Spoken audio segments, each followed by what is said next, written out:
प्राचीन समय की बात है। अयोध्या के राजकुमार भगवान राम अपने गुरु महर्षि वशिष्ठ के साथ वन में धर्म रक्षा हेतु विचरण कर रहे थे। उसी समय एक भयंकर राक्षस ने ऋषियों के यज्ञों में विघ्न डालना प्रारंभ कर दिया। उसकी गर्जना से वन कांप उठता और साधु संत भयभीत हो जाते। भगवान राम ने धर्म की रक्षा के लिए उस राक्षस का सामना किया। उनके बाण से वह राक्षस धराशायी हुआ और वन में पुनः शांति स्थापित हो गई। राक्षस वध के पश्चात गुरु वशिष्ठ ने कहा, वत्स राम, अब हम महातपस्वी ऋषि गौतम के आश्रम चलें। उनके आशीर्वाद से तुम्हारा पराक्रम और भी दिव्य होगा। गुरु शिष्य गौतम ऋषि के आश्रम की ओर चल पड़े। मार्ग में अनेक तपस्वी ऋषि मिले। जब उन्हें ज्ञात हुआ कि राम अभी अभी राक्षस वध करके आ रहे हैं, तो वे चिंतित हो उठे।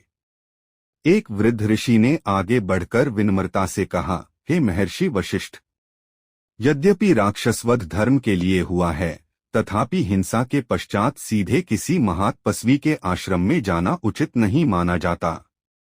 पहले प्रायश्चित्त और शुद्धि आवश्यक है।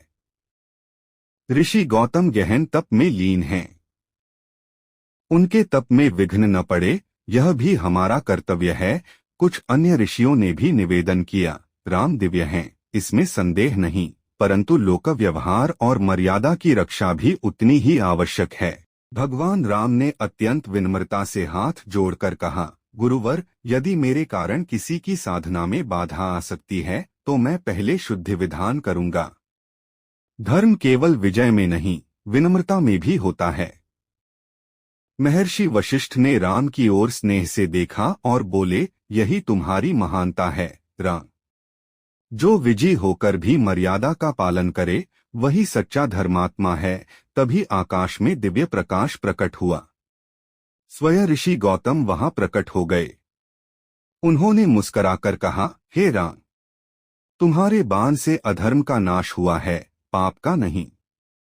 धर्म के लिए की गई हिंसा हिंसा नहीं, यज्ञ के समान है। और जो इतना विनम्र है कि स्वयं को दोषी माने, वह सदा शुद्ध रहता है। सभी ऋषि नतमस्तक हो गए।